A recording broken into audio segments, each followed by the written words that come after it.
When I woke from my coma, my family exclaimed, "You're awake!" I blinked against the hospital lights, confused. Yes, the doctor said I've been stable for weeks. My husband Jake stumbled backward. My mother grabbed the bed rail. My sister Wilhelmina's face went sheet white. I looked at each of them and saw it clearly. Disappointment. They'd always treated me like the family ATM, but I thought nearly dying would change things. "Sweetheart," Jake said slowly, "maybe you should rest more. The doctor said you might slip back." "Actually, I feel amazing. They said I'm making a miraculous recovery." That's when I saw Jake exchange a look with Wilhelmina, a look that said everything. "Well," Mom said, forcing a smile, "miracles don't last forever. The doctors mentioned possible complications, right?" "No, they said I'm perfectly healthy. Except," I paused, watching them lean in eagerly, "the brain damage. I only have 6 months before complete cognitive failure." The lie slipped out so easily, and their reactions told me everything. Jake's eyes lit up. Wilhelmina actually smiled before catching herself. Mom rubbed my hand, saying, "At least you woke up to say goodbye."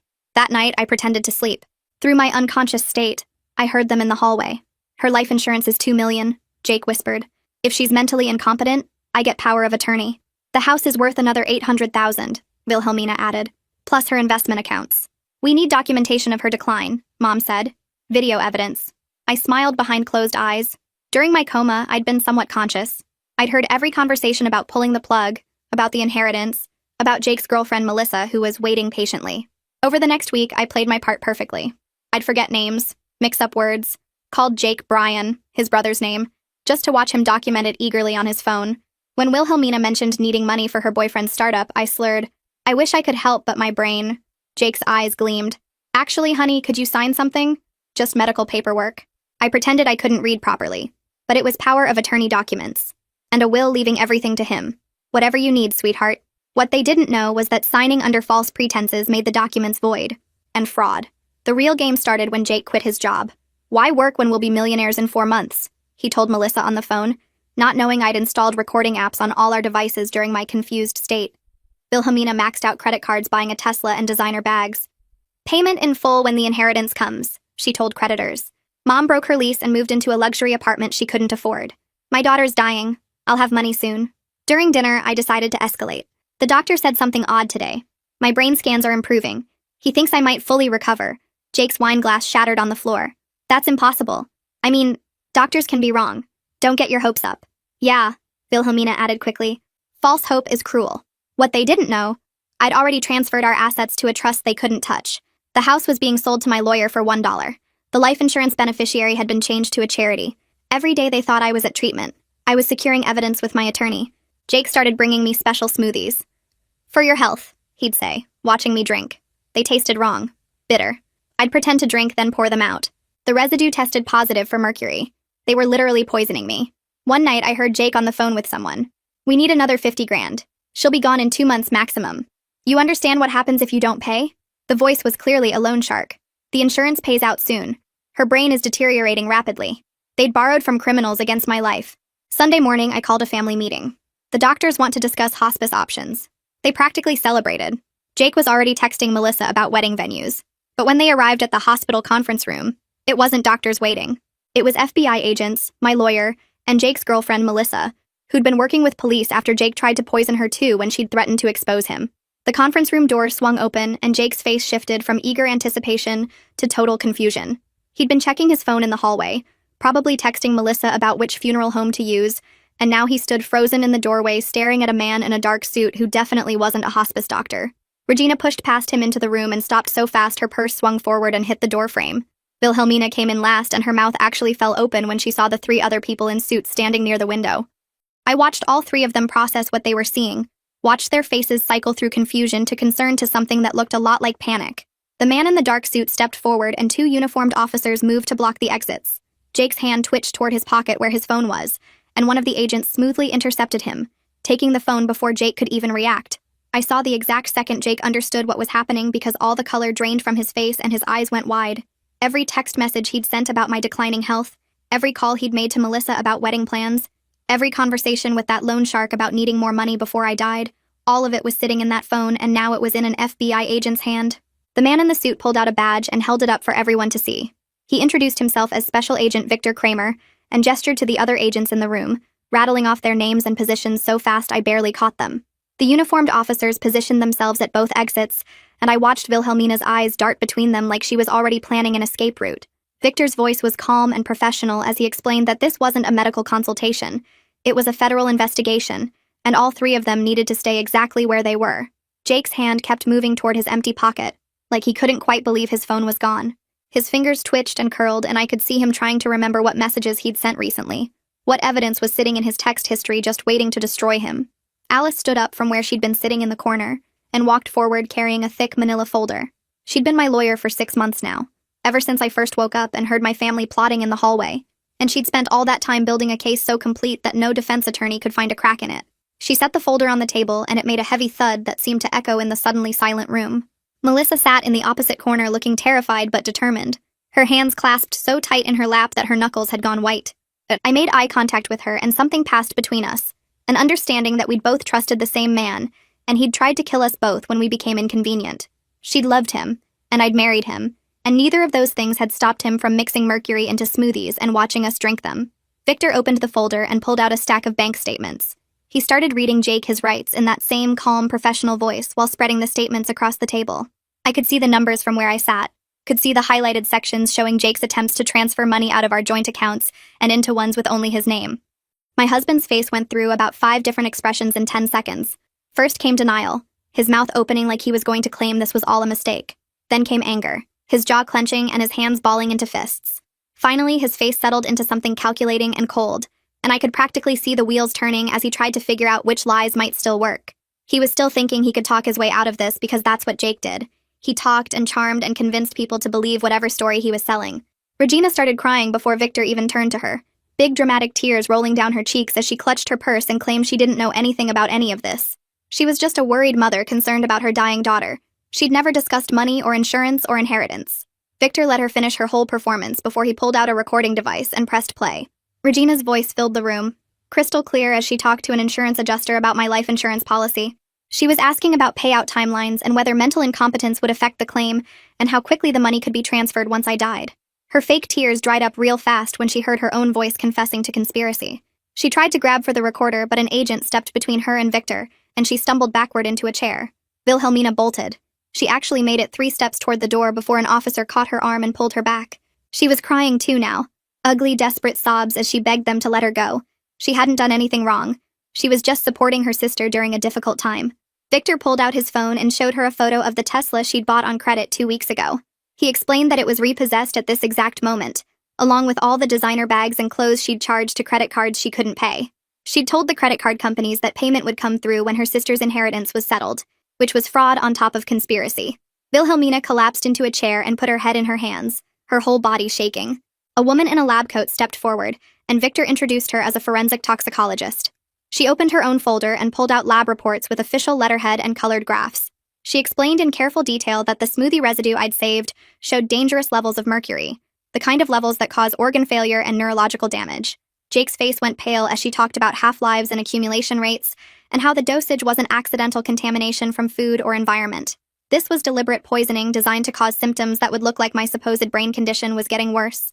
The expert pointed to specific numbers on her charts showing that the mercury levels were high enough to kill me within months if I'd kept drinking those smoothies every day like Jake had encouraged.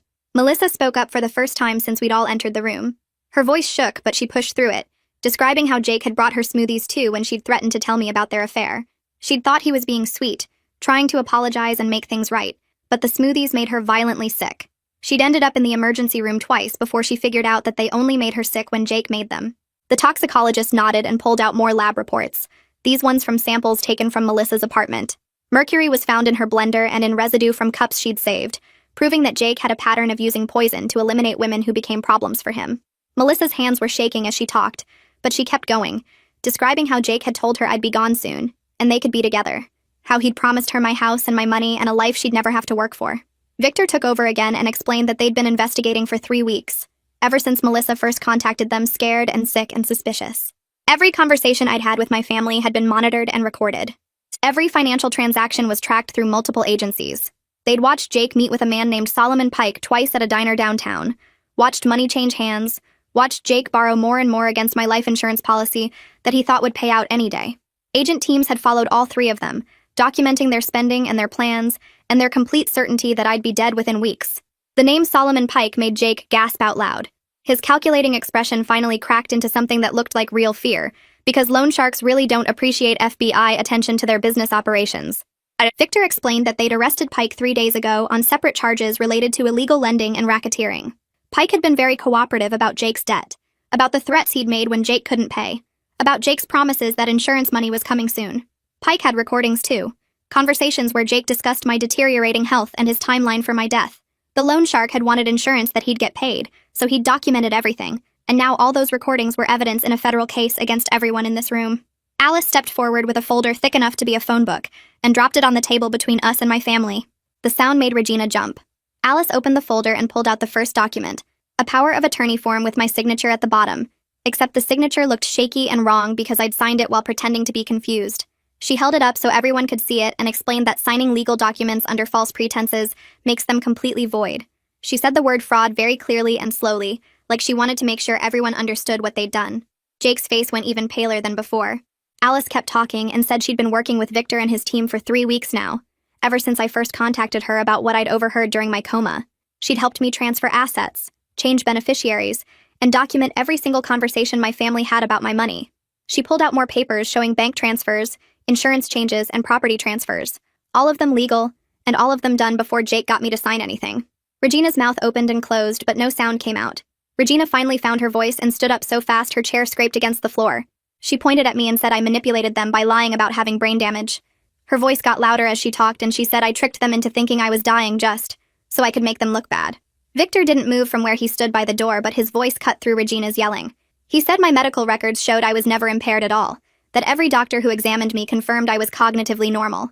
He pulled out a timeline showing that Jake, Regina, and Wilhelmina had discussed my life insurance and inheritance during my coma, weeks before I ever mentioned brain damage to anyone. The timeline had dates and times and quotes from their conversations that I'd heard while I was barely conscious. Regina sat back down hard.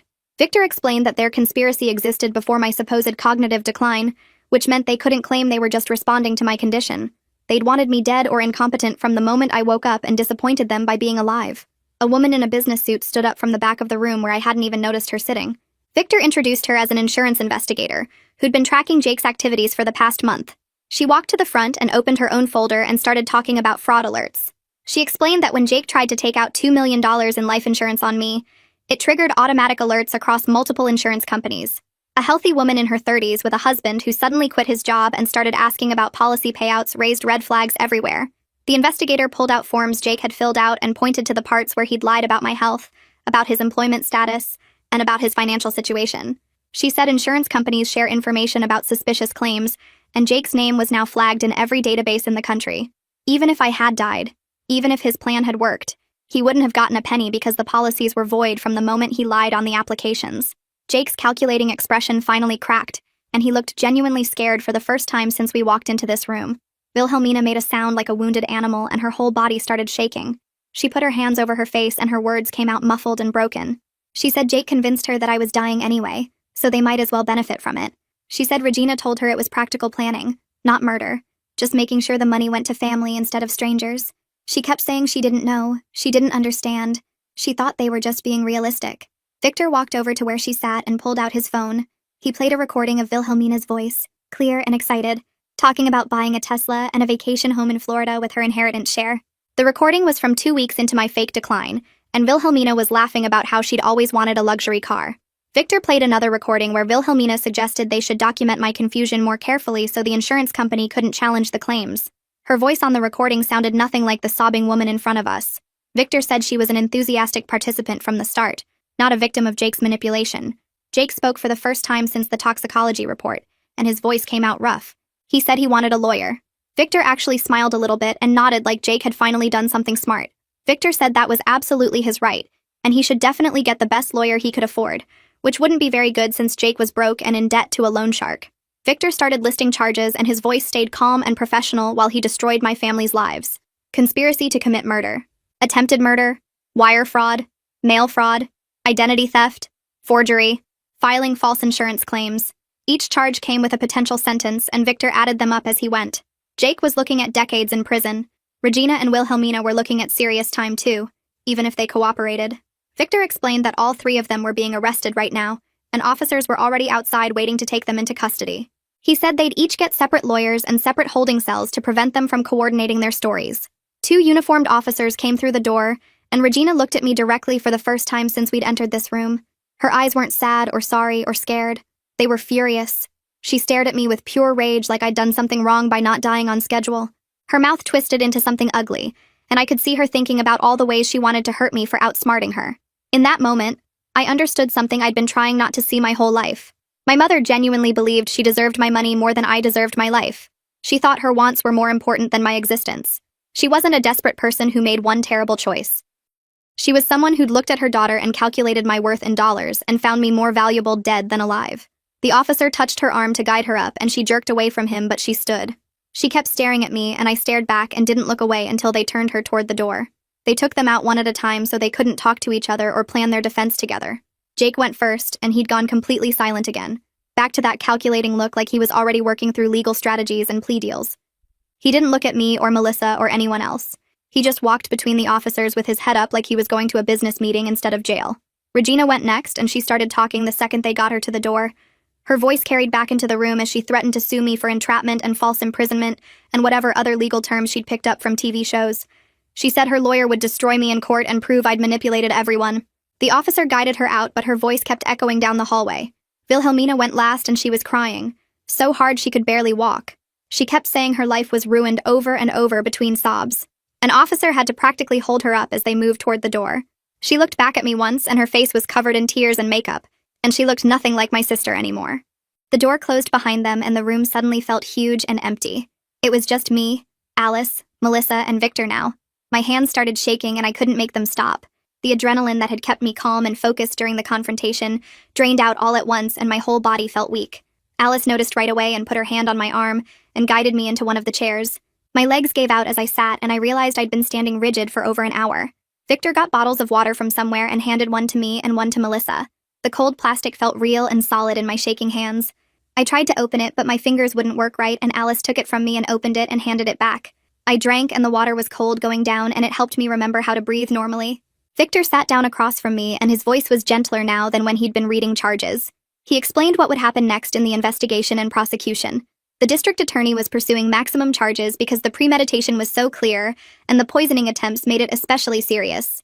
With Pike's cooperation, they could prove Jake's financial motive extended beyond just wanting my money to owing dangerous people money he'd borrowed against my life. Victor said the DA wanted this case to send a message that you can't plot to murder your spouse for insurance money and expect a light sentence. He talked about arraignments and bail hearings and grand juries, and it all started to blur together. Alice took notes on her phone and told me not to worry about remembering everything right now. Victor said they'd need me to testify eventually unless Jake and the others took plea deals, which he thought they probably would once they saw how much evidence existed. Melissa spoke up, and her voice was so quiet I almost didn't hear her. She said she was sorry. I looked at her, and she was crying but trying not to, wiping at her eyes with the back of her hand. She said she genuinely didn't know about the murder plot until Jake tried to poison her too. She thought he was just cheating, which was bad enough, but she didn't know he was trying to kill me until she ended up in the emergency room and started putting pieces together. She said she knew I probably hated her and she understood why, but she wanted me to know she was sorry for being part of the affair, even if she hadn't known about the rest. I looked at this woman who'd slept with my husband, and who'd almost died the same way I almost died, and I realized we were both victims of the same man. We'd both trusted someone who saw us as problems to eliminate. I told her I believed her and I didn't hate her. We were both women who trusted the wrong man and nearly died for it. Alice pulled out a thick folder and spread documents across the table in front of me. She pointed to each paper as she explained what we'd done to protect everything. The house sale to her for $1 was completely legal and already recorded with the county. She showed me the deed transfer and the notary stamps and all the official signatures that made it real. The trust we'd set up was iron tight and nobody could touch it. Not creditors or court judgments or anything else. My investment accounts had been moved into protected instruments before any of the fraud happened, so there was no way Jake or Regina or Wilhelmina could claim they had rights to any of it. She walked me through each document and I realized how much work she'd done while I was pretending to be confused and dying. Every asset I owned was locked away where my family couldn't reach it no matter what happened in court. Victor leaned forward when I asked about Pike and the loan shark's claims on my insurance money. He said criminal debts aren't legally collectible in any court, and Pike was already facing charges for illegal lending and probably racketeering too. Any agreement Jake made with him was void because it was based on planned murder, which meant Pike couldn't enforce the debt even if he wanted to. The FBI had been watching Pike for months before my case came up, and Jake's borrowing actually gave them the evidence they needed to arrest him. Victor said Pike was cooperating now because he didn't want to face federal prison time, and his testimony would help prove Jake's financial motive for trying to kill me. I felt relief wash through me knowing that particular threat was gone. A detective from local police walked in about an hour later. He was older, with gray hair and tired eyes, and he sat down across from me with a recording device and a notepad. He said he needed my formal statement for the case file, starting from when I woke up from the coma all the way through to today. I started talking, and it took almost 2 hours to get through everything.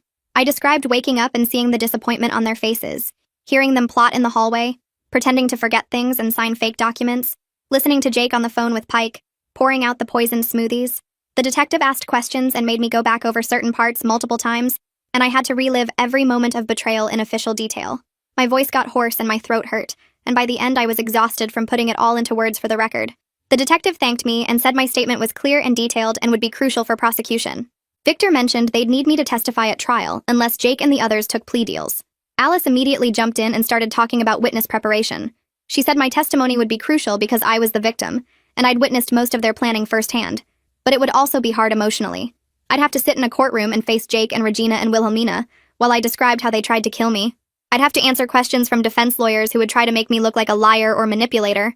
Alice said we'd practice beforehand, and she'd be there with me the whole time, but I needed to understand it wouldn't be easy. The idea of seeing them again made my stomach turn, but I knew I had to do it if I wanted them to face real consequences. Melissa gave her statement next while I sat and listened. Her voice shook as she described the affair with Jake and how he'd told her I was dying and they'd be together soon. She talked about his comments that I'd be taken care of soon, and how she thought he meant hospice care until she started getting suspicious. She described the smoothies he made her, the same kind he made for me, and how she got violently ill after drinking them for a week. She'd gone to the emergency room thinking she had food poisoning, and when the toxicology report came back showing mercury, she realized what Jake had done. She put together that if he was poisoning her, he was probably poisoning me too, and that's when she went to the police. Her testimony lined up perfectly with mine and proved Jake had a pattern of poisoning women who became problems for him. The detective nodded while she talked and made notes about consciousness of guilt and repeated criminal behavior. By evening, they said I could leave. Victor and the detective had everything they needed for now, and Alice had handled all the legal paperwork. But when I stood up to go, I realized I didn't have anywhere to go. The house was in legal limbo because of the sale to Alice, and even if I could go back there, I couldn't stand the thought of sleeping in the bed I'd shared with Jake. Every room would remind me of him watching me drink poisoned smoothies and documenting my fake mental decline on his phone. I stood there in the conference room feeling lost, and Alice must have seen it on my face because she immediately offered her guest room. She said I could stay as long as I needed while we figured out permanent housing. Melissa asked if we could stay in touch. Not as friends exactly, but as people who understood what we'd survived. I gave her my new phone number and she put it in her contacts, and there was something sad but also comforting about having this connection with someone who'd been through the same nightmare. Alice drove me to her house and showed me the guest room. It was small and plain with blue walls and a bed with white sheets, and nothing that reminded me of my old life. I sat on the edge of the bed after she left and just stared at the wall. The strategic mask I'd worn for weeks suddenly cracked and I started crying. Not quiet tears, but huge sobs that shook my whole body. I cried for the family I thought I had, the mother who was supposed to protect me, the sister who was supposed to love me, the husband I'd trusted with my life. I cried for the years I'd spent being their ATM and thinking that was normal. I cried for the woman I'd been before the coma, who was naive enough to think nearly dying would make them care about me.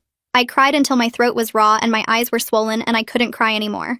Alice knocked softly and came in without waiting for an answer. She sat on the bed next to me and didn't say anything for a while. Then she told me she'd seen enough cases to know that justice doesn't heal betrayal. It just stops the people who betrayed you from doing more damage. Sometimes that has to be enough because you can't undo what they did or make them into different people. You can only protect yourself and move forward and build something new. She said it wasn't fair and it wasn't what I deserved, but it was reality. I nodded because I knew she was right, even though it hurt to hear. The next morning, I woke up to my phone buzzing constantly.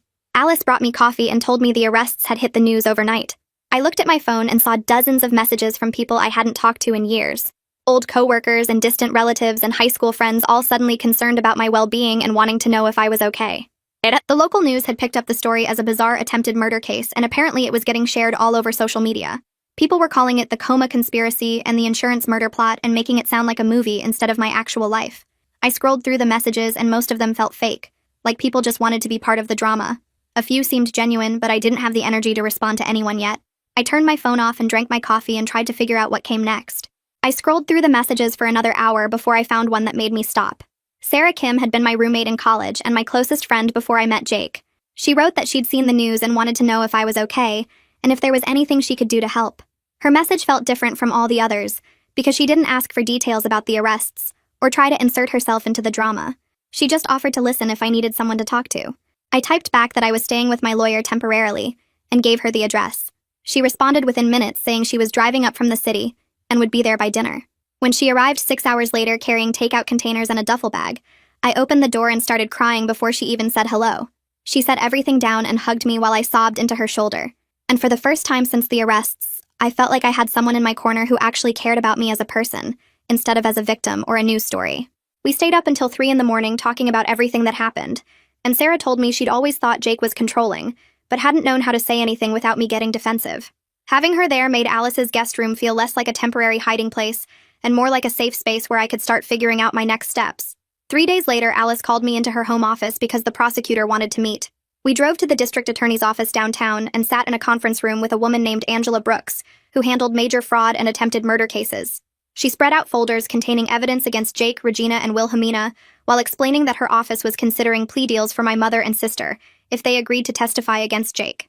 The deals would require them to plead guilty to conspiracy charges and accept significant prison time, along with full restitution for the money they'd spent expecting my death. Angela said Regina would likely get 10 to 12 years, and Wilhelmina would get 6 to 8 years if they cooperated. But without their testimony, the trial against Jake became more complicated and expensive. She wanted to know how I felt about offering these deals before she made any formal proposals to their lawyers. I looked at the recordings transcripts showing my mother calculating insurance payouts and my sister buying luxury items on credit, and I told Angela I wanted them to face real consequences. These weren't desperate people who made one terrible choice in a moment of weakness. They spent weeks planning my death, celebrating my fake decline, and spending money they expected to inherit after I died. Regina had been my mother for 32 years, and she'd chosen $2 million over my life without a second thought. Wilhelmina had been my sister, and she'd bought a Tesla before I was even supposedly dead. That level of calculated greed deserved serious punishment, not a slap on the wrist in exchange for testimony against Jake. Angela nodded and made notes about my position, then said she'd keep me informed about any developments in the plea negotiations. The next morning, Alice got a call from Wilhelmina's lawyer trying to set up a negotiation meeting. Wilhelmina wanted to claim she'd been manipulated by Jake and Regina into believing I was actually dying, and that she'd only participated because she thought she was helping plan for my inevitable death, rather than causing it. Her lawyer apparently believed this narrative would get her a lighter sentence or possibly probation if she agreed to testify against the others. Alice pulled up the recordings on her laptop, and we listened to Wilhelmina discussing her inheritance calculations 3 days after I woke from the coma. She'd known I was healthy and recovering, but she'd still participated in documenting my fake mental decline and spending money based on my anticipated death. The recordings proved she was actively calculating what she'd inherit and how she'd spend it, not reluctantly going along with someone else's plan. Alice told Wilhelmina's lawyer that any deal would need to include significant prison time because the evidence showed enthusiastic participation, not manipulation. The lawyer said he'd talk to his client and get back to us, but Alice didn't think Wilhelmina would accept a deal that involved actual consequences. Regina's response to plea deal offers was even more frustrating.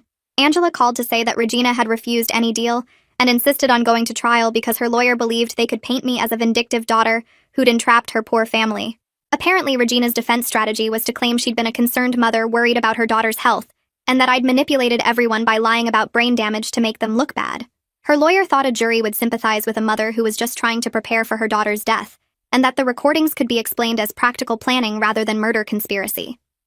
Angela said this defense was ridiculous given the evidence, but it meant Regina's case would go to trial in about 4 months. I asked if this meant Jake and Wilhelmina would also go to trial, and Angela explained that Jake's lawyer was actually being smarter about the situation. Jake's attorney understood that the poisoning evidence was damning, and that a jury would likely convict on attempted murder charges that carried life in prison. He was pushing hard for a plea deal that would give Jake a definite sentence instead of risking life without parole. Angela said her office was willing to consider it because trials were expensive and uncertain, but they wouldn't go below 20 years given the mercury poisoning attempts and the loan shark involvement. Jake had tried to kill both me and Melissa using poison, and that level of premeditation deserved serious time even with a plea deal. 2 weeks after the arrests, Alice sat me down and said I needed to start therapy. She'd noticed I was having trouble sleeping and that I'd started checking all my food and drinks obsessively before consuming anything. I told her I was fine and just being careful, but she said she'd seen enough trauma cases to know I was showing signs of PTSD from the poisoning attempts. She gave me contact information for a therapist named Dr. Lisa Park, who specialized in trauma from intimate partner violence. I didn't want to go because talking about feelings seemed pointless when I had legal proceedings to deal with, but Alice insisted and even made the first appointment for me. Dr. Park's office was in a quiet building with comfortable furniture and plants everywhere, and when I sat down for our first session, she asked me to describe what happened in my own words. I started with waking from the coma and seeing my family's disappointment, then moved through the fake brain damage and the poisoning attempts. When I got to the part about pretending to drink the smoothies while Jake watched me, I started shaking and couldn't continue. Dr. Park handed me tissues and said it was normal to have physical reactions when recounting trauma, especially when the person who hurt you was someone you'd trusted completely. Over the next few sessions, she helped me understand that the betrayal was actually worse than the physical danger, because Jake had violated the fundamental trust that marriage is supposed to be built on. He'd slept next to me while planning my death, kissed me while poisoning me, and pretended to care while documenting my fake decline. That level of intimate betrayal created a specific kind of trauma that was different from being attacked by a stranger. The legal proceedings moved slowly over the next several weeks while lawyers negotiated and evidence was reviewed. Angela called in early November to say that Wilhelmina had finally accepted a plea deal after her lawyer explained that going to trial would likely result in a longer sentence. Wilhelmina agreed to plead guilty to conspiracy to commit fraud and attempted fraud in exchange for 8 years in prison and orders to repay all the money she'd spent based on my anticipated death. The plea hearing was scheduled for 2 weeks later at the county courthouse. Alice and I attended along with Angela and several FBI agents who'd worked on the case. Wilhelmina stood in front of the judge wearing an orange jumpsuit and looking much smaller than I remembered. Her lawyer read the plea agreement while she nodded along, and then the judge asked her to explain in her own words what she'd done. Wilhelmina's allocution was painful to watch because she admitted her actions, but framed everything as being caught up in Jake's manipulation. She talked about how Jake had convinced her that I was dying anyway, and that planning for the inheritance was just being practical. She never acknowledged that she'd actively hoped for my death so she could buy a Tesla and designer clothes. She never mentioned the recordings where she calculated her share of my assets, or the credit card bills she'd run up expecting to pay them off with inheritance money. She presented herself as a naive younger sister who'd been led astray by her evil brother-in-law, and it made me want to stand up and play the recordings right there in court. The judge clearly wasn't buying Wilhelmina's victim narrative because her response was sharp and direct. She said that Wilhelmina was an educated adult with a college degree and a professional career who'd made calculated choices to participate in a conspiracy to defraud her sister. The recordings proved she'd known I was healthy and recovering, but had chosen to participate anyway because she wanted money for luxury purchases. The judge emphasized that being influenced by someone else didn't excuse her actions, especially when she'd participated enthusiastically, and spent money before I was even supposedly dead. The 8-year sentence reflected that she was a willing participant who'd made deliberate choices, not an innocent victim of manipulation. Wilhelmina started crying when the judge pronounced the sentence, but I felt nothing except relief that she'd face real consequences for what she'd done. Regina's lawyer filed the subpoena for my medical records 2 weeks after Wilhelmina's sentencing. Alice called to tell me about it and explained that the defense was trying to build a narrative where my family had legitimate concerns about my health. The strategy made sense from a legal standpoint because if they could prove I actually had cognitive issues, then the conspiracy charges might not stick as firmly. But every neurologist who treated me during my recovery had documented that I showed no signs of brain damage or cognitive decline. The hospital records were clear and detailed. My brain scans showed normal function. The cognitive tests I took weekly during my supposed deterioration all came back perfect. The defense would find nothing in those files except proof that I was completely healthy while my family plotted my death. Alice explained that the trial date was set for 4 months out, which felt like forever when I just wanted this whole nightmare finished. But she reminded me that Regina's lawyer needed time to prepare a defense, and the prosecution needed time to organize all their evidence. 4 months meant sitting with the knowledge that my mother would eventually stand trial for trying to kill me. 4 months of knowing she'd fight back instead of accepting responsibility like Wilhelmina had done. Jake's plea negotiations were dragging on longer than anyone expected. Alice heard from the prosecutor's office that Jake wanted 15 years while they were pushing for 25. The gap seemed huge, and the sticking point was always the poisoning attempts. Jake's lawyer kept arguing that he never intended to kill anyone, just make me sick enough to sign documents while I was vulnerable. The claim was absurd because mercury poisoning doesn't just make someone temporarily ill. The prosecutor brought in medical experts who explained that the dosages Jake used could have caused permanent organ damage, kidney failure, neurological problems that would last the rest of my life. Jake's defense that he was only trying to make me compliant fell apart when doctors testified about what mercury actually does to the human body. Angela called in late January to tell me that Melissa would be testifying at a preliminary hearing about her own poisoning. The hearing was scheduled for the following week at the county courthouse. I asked if I should attend, and Angela said it wasn't necessary, but I was welcome to come if I wanted to support Melissa. I decided to go because Melissa had helped save my life by cooperating with the FBI, and watching her testify felt like the least I could do. The preliminary hearing took place in a smaller courtroom than I expected. Melissa sat in the witness box wearing a navy dress, and looking much healthier than the last time I'd seen her. The prosecutor asked her to describe her relationship with Jake, and she explained that they'd been dating for 8 months before my supposed brain damage diagnosis. She talked about how Jake told her I was dying and they'd be together soon, how he made plans for their future using money that would come from my death. Then the prosecutor asked about the smoothies. Melissa's voice shook when she described trusting Jake completely. He'd made her special protein smoothies for weeks, telling her they'd help her stay healthy and energetic. She drank them every morning because she believed he cared about her well-being. Then one day she started feeling sick at work. Her hands trembled. Her vision got blurry. She felt dizzy and confused. Her coworkers called an ambulance when she collapsed in the office bathroom. The emergency room doctors ran tests but couldn't figure out what was wrong at first. Her symptoms didn't match any common illness or condition. It wasn't until they ran a full toxicology panel that mercury showed up in her blood work at dangerous levels. The defense attorney tried to suggest that Melissa could have been exposed to mercury from other sources: environmental contamination, old thermometers, fish consumption. But Melissa calmly explained that the doctors asked about all those possibilities and ruled them out. The levels in her system were too high and too concentrated to come from normal environmental exposure. And when the FBI tested the blender Jake used to make smoothies, they found mercury residue in the container. The same container he used to make my smoothies. The same pattern of poisoning 2 different women who threatened his plans for easy money. Judge Hartwell presided over Jake's plea negotiations, and I could tell from her questions that the poisoning evidence disturbed her deeply. She asked the medical experts to explain mercury poisoning in detail. They described how mercury attacks the nervous system, damages kidneys, causes tremors, and cognitive problems that can become permanent. Judge Hartwell looked at Jake sitting at the defense table and asked his lawyer directly how anyone could claim these weren't murder attempts when the substance used causes such severe harm. Jake's lawyer stammered something about his client's ignorance of the medical effects, but the judge cut him off. She pointed out that Jake researched mercury poisoning extensively based on his internet search history. He knew exactly what he was doing. The plea negotiations finally concluded in early February, 3 months after the initial arrests. Jake accepted a deal for 22 years. He agreed to plead guilty to attempted murder for both Melissa and me, conspiracy to commit fraud, and multiple counts of forgery and identity theft related to the power of attorney documents he'd forged. The sentencing hearing was scheduled for 2 weeks later. Alice asked if I wanted to give a victim impact statement at the sentencing. I said yes immediately because Jake needed to hear directly from me what he'd done. I spent a week writing and rewriting my statement, trying to find words that captured the specific horror of waking from a coma to discover your husband wished you'd died. Angela helped me practice reading it out loud without breaking down. The sentencing hearing filled a larger courtroom. Jake sat at the defense table in an orange jumpsuit looking smaller than I remembered. His lawyer sat beside him shuffling papers. The prosecutor sat across the aisle with files stacked in front of her. I sat in the front row with Alice on one side and Angela on the other. Judge Hartwell entered and everyone stood. The prosecutor presented the case summary first, walking through the timeline of events from my coma through the arrests. She emphasized the planning and premeditation, the multiple victims, the use of poison as a weapon. Then she called me to give my victim impact statement. I walked to the podium on shaking legs and looked at the judge instead of at Jake. I described waking from my coma and seeing disappointment on my family's faces. I talked about pretending to have brain damage and watching my husband document my fake decline with eager excitement.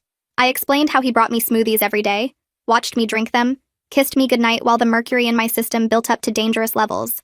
I described the specific betrayal of being poisoned by someone who promised to love and protect me. Someone who slept beside me and planned my funeral and texted his girlfriend about wedding venues while I was supposedly dying. My voice broke when I talked about the fear that came after the FBI arrests. The knowledge that Jake had been actively trying to kill me created a different kind of trauma than discovering he wanted me dead. He'd taken action. He'd put poison in my food. He'd watched me drink it. The man I trusted most in the world had tried to murder me slowly while pretending to care for me. When I finished, Judge Hartwell thanked me and asked if Jake wanted to make a statement. His lawyer nodded, and Jake stood up. What came out of his mouth was the most infuriating non-apology I'd ever heard. Jake talked about making mistakes under financial pressure. He said he never intended to hurt anyone, and that things just spiraled out of control. He claimed he loved me and never wanted me to suffer. He said the poisoning was just meant to make me sick enough to sign documents, not to kill me. He talked about being sorry for the pain he caused, but never actually said he was sorry for trying to murder me. Every word was carefully crafted to minimize what he'd done while technically admitting guilt. His lawyer had clearly coached him on what to say to appear remorseful, without actually taking responsibility. Judge Hartwell's face hardened as Jake spoke. When he finished, she looked at him for a long moment before responding. She said Jake's statement proved he still didn't understand the gravity of his crimes. She emphasized that he hadn't just stolen money or committed fraud. He'd tried to murder his wife and his girlfriend when they became inconvenient to his plans for easy wealth. She noted that he showed no genuine remorse, only regret at being caught. She pointed out that his claim about not intending to kill anyone was contradicted by every piece of evidence in the case. Judge Hartwell sentenced him to the full 22 years. She recommended he serve the time at a maximum security facility, given the calculated nature of his crimes. She ordered him to pay restitution for medical expenses and legal costs, though we all knew he had no money to pay anything. As officers led Jake out of the courtroom, he looked at me once. There was no apology in his eyes, just anger that I'd outsmarted him. 4 months after the initial arrests, Regina's trial began. Her defense strategy became clear during opening statements. Her lawyer painted her as a concerned mother worried about her daughter's declining health. He claimed that any discussions about inheritance were just practical planning for my care after I became incompetent. He suggested that Regina's spending was unrelated to my situation, and that she'd always lived beyond her means.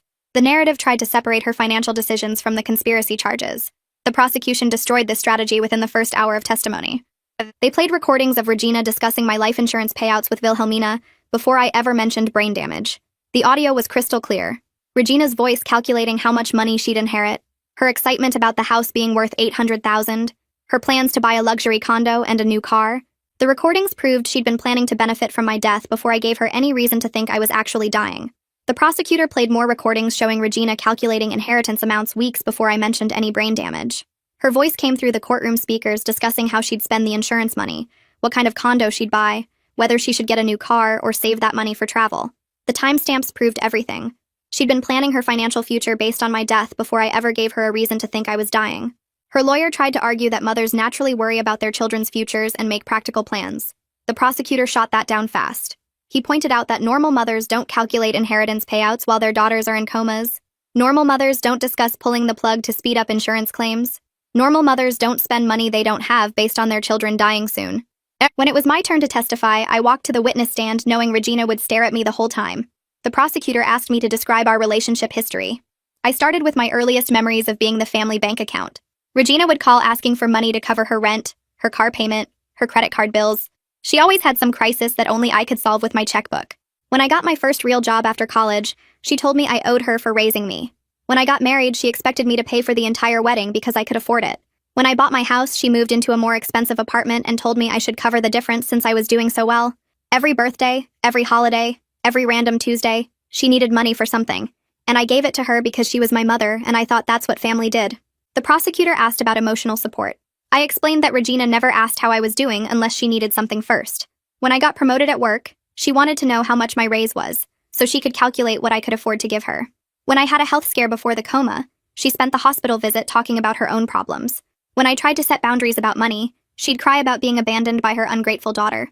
The pattern was clear and it had been going on for years. I was the ATM, not the daughter. Then the prosecutor asked about waking from the coma. I described opening my eyes and seeing disappointment on Regina's face. Not relief that I survived. Not joy that I was awake. Just this flash of disappointment before she caught herself and forced a smile. I told the jury about hearing her in the hallway that first night, discussing my life insurance with Wilhelmina like they were planning a shopping trip. I explained how Regina immediately started talking about my supposed cognitive decline, encouraging doctors to document problems that didn't exist, pushing for declarations of incompetence that would give Jake power of attorney. The prosecutor showed the jury Regina's spending records. She'd broken her lease and moved into a luxury apartment she couldn't afford 2 weeks after I mentioned brain damage. She told her landlord that her daughter was dying and she'd have money soon. She bought expensive furniture on credit with delivery scheduled for 6 months out, right around when she expected me to be dead or completely incompetent. She made deposits on a new car and a cruise, both scheduled for after my supposed cognitive failure. Every purchase was timed to my expected death. Regina's lawyer stood up for cross-examination. He tried to make me look vindictive and manipulative. He asked why I lied about brain damage if I wasn't trying to trap my family. He suggested I was a cruel daughter who enjoyed watching my mother suffer. He implied I fabricated evidence and manipulated recordings to frame innocent people who were just worried about my health. His strategy was obvious. Make the jury think I was the villain, not Regina. I stayed calm and explained exactly why I started recording. I told the jury that I'd been somewhat conscious during my coma. I heard Regina, Wilhelmina, and Jake discussing whether to pull my plug. I heard them calculating insurance payouts and inheritance amounts. I heard them talking about how long they should wait before ending my life support so it wouldn't look suspicious. When I woke up and saw their disappointment, I knew I needed proof of what they were planning. I only started recording after I heard them actively discussing my murder for money. That wasn't entrapment. That was self-defense. The lawyer tried another angle. He asked why I didn't just confront them or cut them off. Why did I pretend to have brain damage instead of being honest?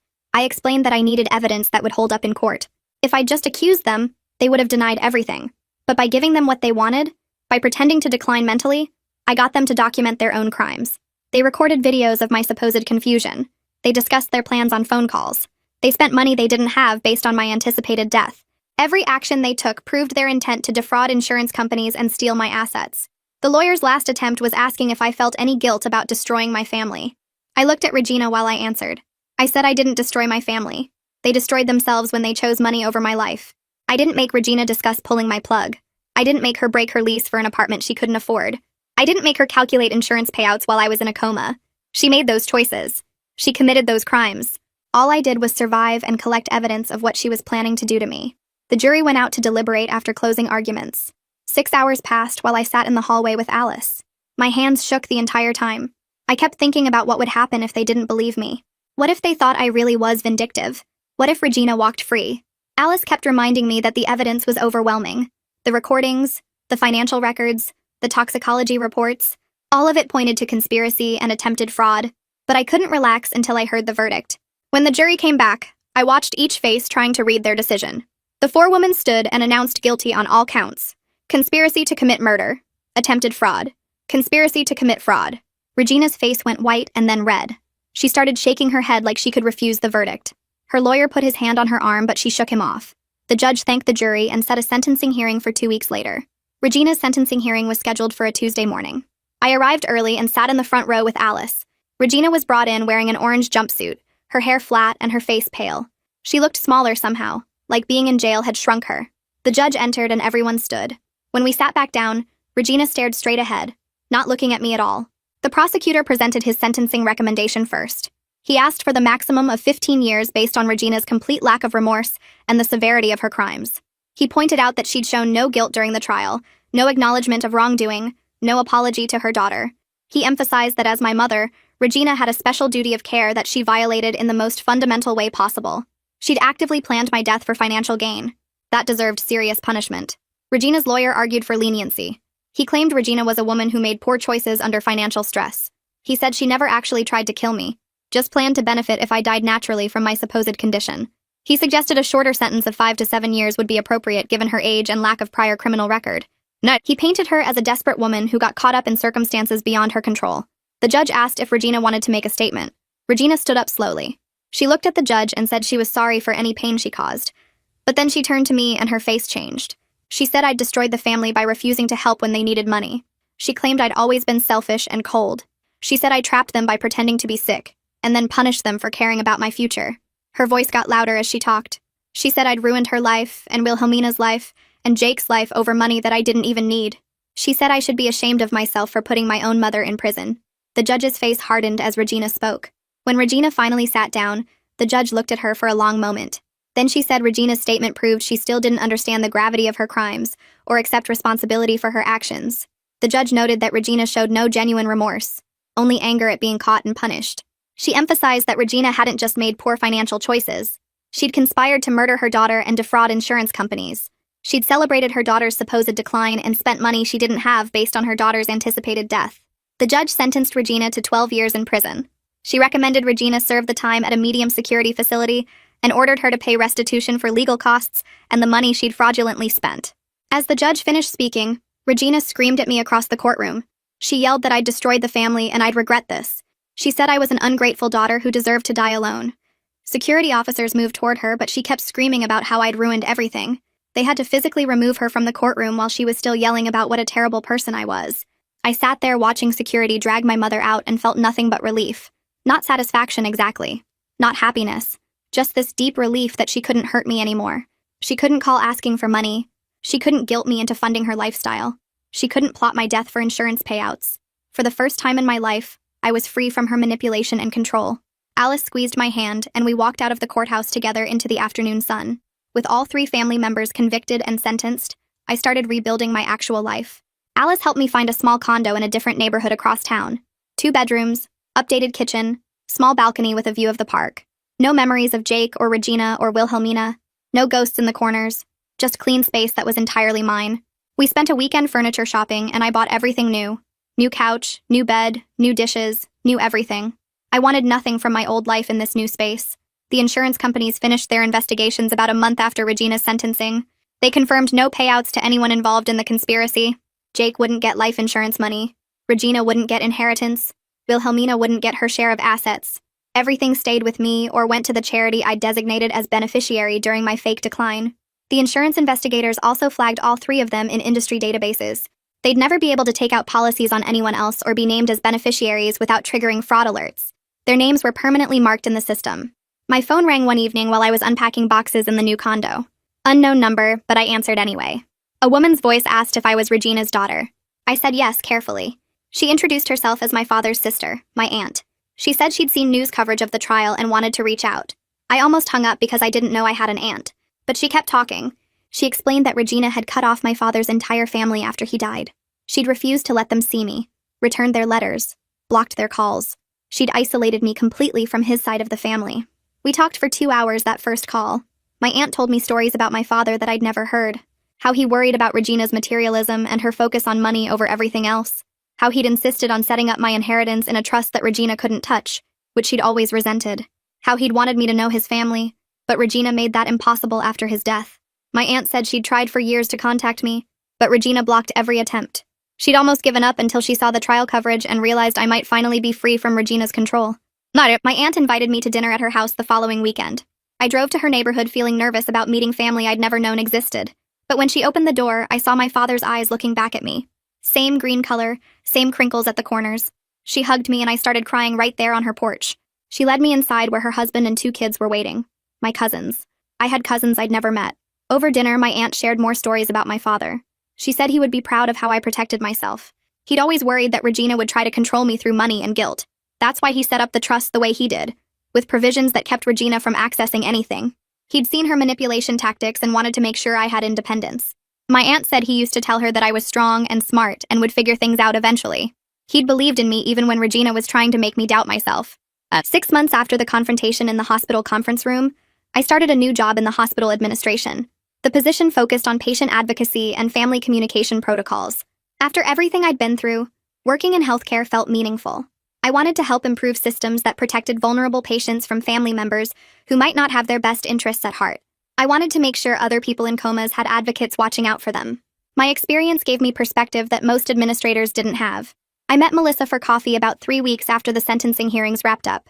She texted asking if I wanted to talk, and I figured we might as well since we'd both survived the same person trying to kill us. The coffee shop she picked was neutral territory, not anywhere Jake would have taken either of us. She looked different without the stress of testifying hanging over her, younger somehow, and she ordered a regular coffee instead of anything fancy. We sat outside because neither of us wanted to feel trapped in a small space. She thanked me for not hating her, which felt strange because I didn't have energy left for hating anyone except the people who actually tried to murder me. She explained that she genuinely believed Jake when he said his marriage was over, that I was sick, and he was just waiting for the right time to leave. I told her I understood because predators are good at making you believe their lies. We talked about the smoothies, how similar his approach had been with both of us, and there was something almost clinical about comparing notes on our own attempted murders. She said her therapist told her she had a pattern of trusting the wrong men, and I said my therapist told me I had a pattern of ignoring red flags when people showed me who they really were. We didn't become friends exactly, but we exchanged numbers and agreed to check in occasionally. There's value in knowing someone who understands the specific betrayal of trusting someone who is actively planning your death while pretending to love you. She paid for both coffees even though I offered, and when we hugged goodbye, it felt like closing a chapter neither of us wanted to be part of, but couldn't pretend hadn't happened. My college best friend called me about 2 months after the trials ended. She'd gotten a job offer in my city and wanted to know if I thought she should take it. I told her yes before she even finished explaining the position, because I needed someone in my life who knew me before Jake, before the coma, before everything turned into a crime drama. She moved 3 weeks later and I helped her unpack boxes in her new apartment. Having her nearby felt like finding solid ground after months of feeling like I was floating through my own life. We started having dinner every Thursday. Nothing fancy. Just cooking at her place or mine and talking about normal things like work stress and bad dates, and whether we were too old to still watch reality TV. She never treated me like I was fragile or broken. Never asked careful questions about the trial or my family. She just showed up and made me laugh about stupid things, and reminded me that I used to be funny too, before everything happened. One night she made pasta and we drank too much wine and I cried about missing my dad, not Regina or Jake or Wilhelmina, but my actual dad who died when I was 12 and never got to see me become someone who could protect herself. She held my hand and said he'd be proud of me for surviving people who were supposed to love me but didn't. She helped me learn to trust people again without assuming everyone wanted something from me. When I got paranoid about her motives for moving here, she showed me her job offer and apartment lease and bank statements without me even asking, and then she told me gently that not everyone was keeping score of what I was worth. She introduced me to her work friends and included me in group dinners, and slowly I started feeling like a person who had a social life instead of someone whose entire family tried to murder her. She never made me feel like a charity case or a trauma victim, just like her friend who she'd missed and was glad to have nearby again. Therapy became part of my weekly routine like grocery shopping or doing laundry. My therapist specialized in trauma from family betrayal, which I didn't even know was a specialty until Alice recommended her. The first few sessions I just cried and couldn't form complete sentences about what happened. She didn't rush me or try to make me process faster than I could handle. She helped me understand that I was grieving multiple losses at once, not just the family I had, but the family I'd always hoped they might become. I'd spent years thinking maybe Regina would eventually see me as more than an ATM. Maybe Wilhelmina would stop treating our relationship like a transaction. Maybe Jake actually loved me under all the financial manipulation. My therapist said it was normal to mourn the fantasy family I'd wanted while accepting the reality of who they actually were. She explained that grief doesn't follow a neat timeline, that some days I'd be angry and some days I'd just feel empty, and some days I'd wonder if I'd done something to make them hate me enough to want me dead. She helped me work through the guilt I felt about setting them up, even though they'd set themselves up by actually trying to kill me. I kept thinking maybe I should have just divorced Jake quietly and walked away from Regina and Wilhelmina without exposing everything. My therapist asked if I thought they would have stopped trying to get my money if I'd just disappeared, and I realized they would have found another way to bleed me dry or worse. She taught me that protecting myself wasn't the same as hurting them, that they'd hurt themselves by choosing greed over basic human decency. We talked about my father a lot, about how he'd set up financial protections because he knew Regina couldn't be trusted. My therapist helped me see that he'd given me tools to survive even after he was gone, that using those tools didn't make me manipulative or cruel. She said the difference between me and my family was that I'd only acted to protect my life while they'd acted to end it. Some sessions were harder than others, especially when we discussed trust and relationships, and whether I'd ever be able to let someone close again without waiting for them to show their true motives. I met someone at work about 4 months after everything settled. He worked in the hospital finance, and we kept running into each other in the cafeteria during lunch breaks. He started sitting at my table, and we'd talk about normal things like weekend plans and whether the hospital coffee was getting worse, or if we were just getting more tired.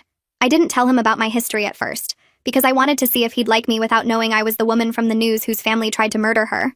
We went to coffee a few times, then dinner, and I kept waiting for him to ask me for money, or start calculating my worth. He never did. He paid for his own meals and never asked about my salary or my assets or whether I owned property. When I finally told him about Jake and the trial and everything that happened, he listened without interrupting, and then asked if I was okay, not what happened to the money, or whether I was rich now. He said he understood if I needed to take things slowly, because that kind of betrayal doesn't heal fast. His patience felt like proof that not everyone was secretly calculating my worth in dollars. We went on actual dates where he planned activities based on things I mentioned liking, not expensive restaurants to impress me, but hiking trails I'd said looked interesting, or art exhibits I'd wanted to see. He never pushed for more than I was ready to give, never got frustrated when I needed space or time to process my feelings. He introduced me to his friends and family without making a big deal about my past, just presented me as someone he was dating and liked spending time with. His mom hugged me the first time we met, and didn't ask a single question about the trial or my family. I kept testing him in small ways, mentioning expensive things I couldn't afford to see if he'd offer to pay, talking about financial stress to see if he'd ask about my accounts. He never took the bait. He just treated me like a person he cared about, not a resource to exploit or a problem to solve. 6 months in, I finally started believing he might actually just like me for me, that not everyone was keeping a running tally of what they could get from me. The financial aftermath took about 6 months to fully settle into something stable. Alice had set up the trust perfectly, protecting everything from creditors and legal judgments, and my family's attempts to claim they deserved compensation. The house sold to her for $1 as planned. Then she sold it at market value and put the proceeds into the trust where nobody could touch it. My investment account stayed protected. My retirement funds remained intact, and the life insurance money went to the charity I'd designated as beneficiary. I wasn't wealthy by any means, but I was secure and independent. I had a good job in the hospital administration that paid enough to cover my bills and save a little. The condo was modest but mine, 1 bedroom in a safe neighborhood with parking and a small balcony. I bought furniture slowly, picking pieces I actually liked instead of whatever Regina had decided was appropriate for someone in my position. My car was practical and paid off. My credit cards had low balances I could manage, and I had an emergency fund that made me feel safe. Alice reviewed my finances quarterly to make sure everything stayed protected and properly managed. She'd become more than just my attorney, more like a financial advisor who actually cared whether I was okay. The trust was structured, so I could access income from the investments without touching the principal, giving me security without making me feel trapped by money I couldn't use. I donated to the charity that received Jake's intended life insurance payout, supporting their work with domestic violence survivors. Every month I transferred a small amount to savings, building something for myself that nobody else had claimed to. I wasn't rich and didn't want to be. Not after seeing what money had done to my family. Being secure and independent felt more valuable than any inheritance, more meaningful than the millions Jake and Regina had tried to steal. I could pay my bills, buy groceries, go out with friends occasionally, and sleep at night knowing nobody was plotting to take it all from me. A year after everything ended, I got a letter from Wilhelmina requesting a prison visit. I almost threw it away without reading it, but something made me open it. She said she'd been working with a therapist inside and wanted a chance to talk to me face to face. She wasn't asking for forgiveness exactly, just an opportunity to explain and apologize. I thought about it for 2 weeks before deciding to go. The prison was 2 hours away, and I drove there on a Saturday morning feeling sick the entire time. The visiting room was exactly like you see in movies. Small tables bolted to the floor and guards watching everything. Wilhelmina looked smaller somehow, older, wearing a prison uniform that hung loose on her frame. She'd lost weight and her hair was shorter and she didn't have any makeup on. She cried when she saw me, which I hadn't expected. She thanked me for coming and said she understood if I hated her. I told her honestly that I didn't forgive her, and we wouldn't have a relationship when she got released, but I didn't wish her harm. She nodded like she'd expected that answer and said it was fair. She explained that she'd been working with her therapist on understanding how she justified hoping her sister would die for money, how she'd convinced herself it was okay because I had more than I needed anyway. She said the therapist was helping her see that she'd always been jealous of me, that Regina had pitted us against each other since we were kids. I listened but didn't offer comfort or absolution. She asked about my life and I kept my answers vague, not wanting to give her details she could use or obsess over. She said she was genuinely glad I survived and built a new life, that she hoped someday I might be able to think of her without just remembering the worst thing she'd ever done. I told her that might take a very long time or might never happen, and she said she understood. The visit lasted 30 minutes and felt like hours. When I left, I felt lighter somehow, like I'd closed a door I hadn't realized was still open. I never visited Regina or Jake and had no plans to change that. Regina sent letters that I returned unopened every time, not even bothering to read her excuses or justifications. Her handwriting on the envelopes was the same as always, careful and precise, and seeing it made my stomach hurt. I threw them in a box in my closet without opening them because I didn't need her version of events or her attempts to rewrite history. Jake's lawyer contacted me once asking if I'd be willing to meet with Jake so he could apologize. I told the lawyer no and asked him not to contact me again about Jake for any reason. Alice sent a formal letter making it clear that any further attempts at contact would be considered harassment. I blocked Regina's prison phone number after she tried calling twice. I blocked email addresses I suspected were hers when messages started coming through with subject lines about family and forgiveness. My therapist said it was healthy to maintain boundaries with people who'd tried to kill me, that I didn't owe them forgiveness or closure or anything else. Some relationships can't be repaired, and that's okay.